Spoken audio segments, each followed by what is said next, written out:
여러분 안녕하십니까? 사사건건입니다. 오늘은 이번 주 화제가 된 뉴스들을 모아서 정리해드리는 이슈가 있는 금요일로 문을 열겠습니다. 서은영 뉴스 큐레이터 나와 있습니다. 안녕하십니까? 안녕하세요. 예, 오늘 첫 번째 소식 키워드 볼까요?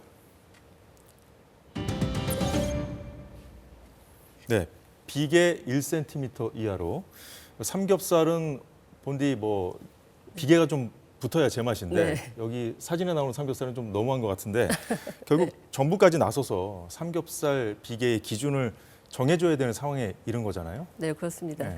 그러니까 이제 농림축산식품부가 이제 일종의 삼겹살 지방 제거 작업의 매뉴얼을 제시를 한 건데요. 화면을 보시면요, 대형마트 등에서 이제 판매하는 소포장 고기의 경우에는 삼겹살은 1cm 이내로 그리고 오겹살은 1.5cm 이내로 지방을 제거하라는 겁니다. 그리고 이제 지방이 너무 많은 부위다. 그러면 예. 이제 폐기를 권장하기까지 했는데요. 정부가 이런 매뉴얼을 마련한 건 이제 비계 덩어리 삼겹살 논란이 끊이지 않기 때문입니다. 그러니까 예. 가령 이제 작년 3월 3일이 이제 보통 3월 3일 하면 이제 삼겹살 데이라고들 하는데 그때 이제 대형 유통업체들이 이제 막 삼겹살 데이 이벤트를 열었던 거죠. 그래서 반값 삼겹살을 판매를 했는데 당시에 이제 삼겹살이라고 사서 와서 봤더니 지방이 대부분이었다는 거예요. 그러면서 이제 상당히 이제 논란이 컸었는데 예. 그러자 이제 이 정부에서 이제 즉시 삼겹살 품질 관리 매뉴얼을 내놨었습니다.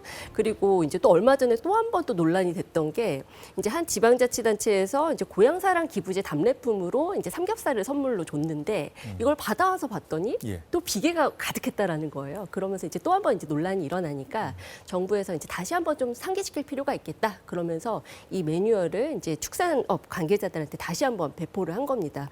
그래서 삼겹살 이제 구입하실 때 이제 삼겹살은 1cm 그리고 오겹살은 1.5cm 이렇게 공식적으로 좀 기억해 두셨다가 예. 이거 지방이 너무 많다 이런 생각이 좀 드시면 이 매뉴얼 알고 계시냐 이렇게 좀 상기를 시키시면서 활용하시면 좋겠습니다. 이제 기준이 생겼으니까 네. 따질 수가 있겠네요. 이제. 네. 예. 좀 한편으로 좀 씁쓸한 소식이었습니다. 두 번째 소식은요. 오징어가 사라진 동해. 예, 오징어는 동해의 대표 어종인데 요즘 오징어가 잘 안 잡히나 보죠? 네, 사실 강원도 동해 오징어 드시러 일부러 가시는 경우도 굉장히 많잖아요. 근데 예. 요즘에 이 오징어 어획량이 급격하게 줄었습니다. 아, 지난해 어획량이 이제 과거 3년 평균의 약 5분의 1 수준으로 줄어든 건데요. 말하자면 이제 과거에 5마리 잡히던 게 한 마리밖에 안 잡힌다는 이야기입니다. 이유는 이제 두 가지가 꼽히는데요. 우선 첫 번째가 지구 온난화입니다. 원래 오징어 어군이 형성되기 좋은 환경이 이제 이 수면 온도가 보통 한 15도에서 20도일 때가 좋다고 하더라고요. 예. 근데 동해는 아시다시피 이제 주로 난류가 흐르는 아주 따뜻한 바다잖아요. 그러다 보니까 이제 예전부터 오징어가 살기에 굉장히 좋은 환경이었던 건데 그런데 이제 국립수산과학원이 여름철 동해 수면 온도를 좀 측정을 해봤더니 평균 수온이 23.7도인데 올해는 25.8도나 됩니다. 그리고 물론 이 평균 수온 자체도 예. 최근 몇 년간 굉장히 많이 올라온 것이고요. 오징어가 난류를 좋아하긴 합니다만 네. 너무 높다 이거죠. 네, 그래서 이제 이 그래프 화면 좀 보시면 예. 이렇게 여름에 수온이 올라가니까 이제 오징어 어군이 북상을 했다가 이제 산란기에는 이제 이제 남쪽으로 좀 내려오기를 이제 반복을 하는데 문제는 여기서 이제 두 번째 이유가 하나 더 있습니다. 그러니까 북한 해역에서 조업을 하는 중국 선박들이 있는데 이 중국 선박들이 오징어 어군이 이동하는 이 길목을 지키고 있다가 대량 포획을 한다는 거예요. 그래서 이런 남획 자체도 예. 이 오징어가 우리나라에서 주로 잡히지 않게 된 두 번째 원인이라고 할 수 있다. 이렇게 정리할 수 있겠습니다. 예. 오징어 어획량은 줄었지만 방어가 또 네. 요즘 제철이긴 합니다만 많이 잡힌다고요? 네, 방어 좋아하시는 분들은 좀 좋은 소식일 수도 있긴 하겠는데요. 이 역시 수온 상승이 영향이 있는 겁니다. 그러니까 주로 이제 제주도에서 잡힌다고 알려져 있잖아요. 방어 같은 경우에는. 근데 지난해 어획량이 동해에서만 약 20% 가까이 늘었다고 하더라고요. 잡히는 지점이 좀 올라간 거네요, 어떻게 보면. 그렇죠. 그러니까 북상한 거죠. 네네. 그래서 보통 이제 방어는 봄, 가을에 이제 북상을 했다가 예. 초겨울에 이제 남하해서 그래서 이제 남해에서 이제 이제 겨울쯤에 남해나 제주도에서 주로 잡았던 건데 예. 최근에 이제 수온 상승으로 동해가 이제 방어 서식에 너무 좋은 환경이 됐다라는 거예요. 그렇군요. 심지어 이제 지난해에는 우리가 아열대성 어종으로 알고 있는 참치가 동해에서 잡히는 경우도 있었고요. 보거 같은 경우에도 지금 최근에 어획량이 굉장히 많이 늘었습니다. 이렇게 우리나라 바다의 수산물 지도가 급격하게 변화하고 있는데 예. 문제는 이제 수십 년씩 오징어 잡이에만 하셨던 이제 그런 강원도 동해 일대에는 그런 어민들이 많이 있으시잖아요. 그러니까 이런 분들이 이런 변화에 민첩하게 대응하지 못하는 경우가 많다는 게 문제인데요. 그러기 쉽지 않을 것 같은데. 그렇습니다. 그래서 정부에서는 일단 이제 생계 어려움을 겪는 어민들을 위해서 이제 수협 통해서 좀 긴급 대출을 해주고 있습니다. 그렇군요. 자, 세 번째 소식 살펴보죠. 1억 원대 분양가. 네. 건설 경기가 요즘 많이 안 좋다는데 3.3cm 제곱미터 네. 당 분양가가 1억 원이 넘는 아파트가 나왔다고요? 네, 이 서울 네. 광진구의 한강변에 있는 이제 옛 한강호텔 부지에 이제 세우는 아파트인데요. 예. 3.3제곱미터당 평균 1억 1,500만 원의 분양 승인을 받은 겁니다. 지방자치단체에 이제 분양 승인을 받는 일반 아파트 기준으로는 예. 이 분양가가 역대 최고가라고 하더라고요. 이 뉴스에서 이제 두 가지 포인트를 좀 보실 수 있는데요. 일단은 이게 이미 분양하는 소규모 고급 빌라가 아니라는 말이죠. 아까 말씀드린 대로 지자체의 분양 승인을 받아야 되는 건데 네. 이런 아파트 중에서 이렇게 높은 분양가가 책정이 됐다라는 거. 그리고 이제 두 번째는 강북에서 강남보다 높은 분양가가 나왔다. 이제 이 두 가지를 좀 염두에 두고 이제 오늘 뉴스를 좀 같이 살펴볼 텐데 지난달에 이제 서울 서초에서 역대 최고 분양가가 나왔어요. 예. 근데 이게 3.3제곱미터당 6,700만 원이 넘었었거든요. 근데 이것보다도 지금 2배 정도 높게 이제 분양가가 책정이 된 겁니다. 예. 근데 당시에 이제 그 서울 서초 같은 경우에는 지금 분양가 규제가 살아있는 지역이에요. 그래서 이렇게 좀 분양가 부담이 커진 걸 보면 요즘에 분양가 계속 오른다더니 정말 그런가 보다. 이렇게 다들 놀라는 시선들이 좀 있었는데 예.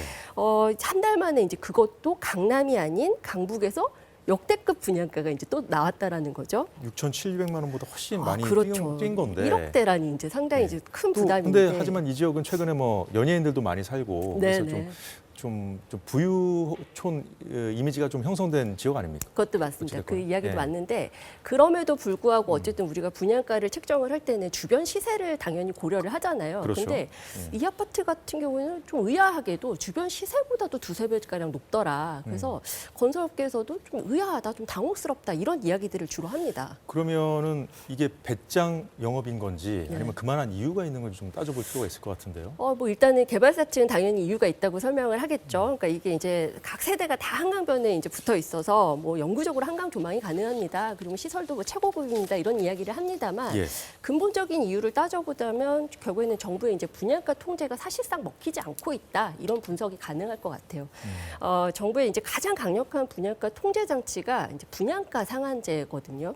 그러니까 이 분양가 상한제의 취지 자체가 이제 높은 분양가를 낮춰서 건설 비용도 적정하게 하고 이제 적정한 가격에 거래가 되게끔 하자라는 건데 분상제 대상 지역은 지금 이제 지자체 분양가 심의위원회에서 이제 심사를 받아야 하고요. 그리고 만약에 이제 표준 건축비나 뭐 이런 택지비 감안했을 때 지나치게 높다. 그러면 이때는 지자체에서 승인 거절을 할 수도 있는 겁니다. 반려를 할 수도 있다라는 이야기죠. 그런데 이 제도가 이제 2005년에 도입이 돼서 그 이후에 뭐 대상이 늘어나기도 하고 줄어들기도 하고 계속 변화가 있긴 있었습니다만 예. 결정적으로 지난해 1월에 좀 변화가 있었던 게 당시 이제 이 정부의 정책으로 인해서 이제 서울의 송파, 서초, 강남 그리고 용산을 제외하고는 전국의 모든 지역이 이 규제 대상에서 벗어났습니다. 그러니까 대폭 완화가 된 거죠. 그렇군요. 네, 그러면서 이제 나타났던 현상이 뭐냐면 이 4개 지역을 제외한 나머지 지역에서 고분양가 논란이 이제 일어나는 이제 사례들이 계속 나오는 거예요. 어떻게 보면 약간의 좀 풍선 효과 비슷한 것 같기도 하고요. 어떻게 네. 보면. 그래서 예. 이번 사례의 경우에는 이제 관할 지자체인 이제 광진구 같은 경우에도 뭐 심의위원회 뭐 열고 합니다만 심사 권한이 없어서 분양 승인을 해줄 수밖에 없었고요. 예. 그리고 이제 비규제 지역이다 보니까 이게 주택도시보증공사의 분양가 심사 대상도 아닙니다. 그래서 말하자면 이제 이 개발 업체에서 분양가를 책정을 해서 우리 이 가격으로 팔겠습니다라고 내놓으면 사실상 아무런 이제 제약 없이 그냥 그 가격으로 판매가 가능하다라는 이야기인 거죠. 알겠습니다. 그래서 지금 사실상 이제 심사나 규제가 없이 이렇게 공표가 된 걸로 보이고 이 아파트는 오늘부터 이제 입주자 모집 공고를 시작을 하고요. 이게 청약홈을 통해서 특별 공급, 일반 공급 이렇게 절차를 밟긴 합니다만 사실상 이 청약 통장을 들고 계시는 분들보다는 예. 이제 그것과 관계없이 아주 이제 부유층들에게 주로 판매가 되지 않을까라고 예상이 되고 뭐 있습니다. 고급화 전략으로 나온 아파트일 텐데 여튼 이 지역이 비규제 지역이다 보니까 나타난 현상이기도 그렇습니다. 하기 때문에 앞으로 논란의 소지가 계속 있어 보입니다. 마지막 소식 살펴보죠. 반려견도 조의금? 반려견이 조의금을 내진 않을 거고 네. 반려견이 죽었을 때 조의금을 낸다는 얘기인가요? 네, 이게 예. 최근에 한 직장인 온라인 커뮤니티에서 좀 논란이 됐던 이야기인데요. 네. 즉, 이 글의 제목이 개 장례식 조의금 얼마나 해야 해?라는 제목의 글이 올라온 겁니다. 이제 자료화면 좀 보시면요, 이 글을 쓴 누리꾼은 친구로부터 이제 반려견 장례식에 참석해달라 이렇게 부탁을 받았다고 해요. 그래서 아. 장례식장에 갔는데 예. 조의금함이 있었던 거예요. 그래서 순간 당황했지만 이제 급하게 얼른 이제 이 현금 인출기에 가가지고 현금을 찾아서 이렇게 냈다 예. 이런 이야기를 전했거든요. 근데 이 글을 계기로 해서 이제 누리꾼들 사이에서는 반려견 장례식에 이 초대를 하는 게 맞냐, 그리고 이 조의금을 받는 게 맞냐 이런 이야기들이 이제 갑론을 막 이어지기 시작한 겁니다. 뭐 가족처럼 여기는 분들이 많으니까 네. 뭐 충분히 있을 만한 일이긴 한데 네. 이게 조의금까지 내라고 하면은 좀 당황스러울 수는 있을 것 수밖에 같아요. 없겠죠. 그런데 이게 이제 관련 업계, 그러니까 이 반려견 장례업체라든지 뭐 추모공원이라든지 이런 곳들에다가 이제 물어보면 예. 이런 사례가 아주 통상적이지는 않다. 그러니까 보통은 이제 요즘은 장례식을 치르는 분들이 굉장히 많아졌지만 반려견이나 반려동물에 예. 그럼에도 불구하고 누군가를 초대한다든지 이 조의금을 받는 경우들은 거의 없다라는 거예요. 그래서 예. 이번 사례가 아주 흔하지는 않다. 그래서 예. 혹시라도 이제 반려동물의 이제 장례식에 초대를 받으셨거나 예. 뭐 장례식장에 가서 조의금을 발견하시더라도 당황하실 필요는 없다. 그러니까 다른 식으로 위로의 마음을 전하면 되니까 이제 그렇게 대처하시면 된다. 이렇게 이번에는 생각하시면 뭐 이 되겠습니다. 글이 올라와서 이슈가 된 측면이 있습니다만은 앞으로 뭐 하나의 문화로 자리매김하게 될지는 좀 지켜봐야 될 것 같습니다. 예, 오늘 말씀 여기까지 네, 듣겠습니다. 감사합니다. 예, 지금까지 이슈가 있는 금요일에 서은영 뉴스 큐레이터였습니다. 고맙습니다.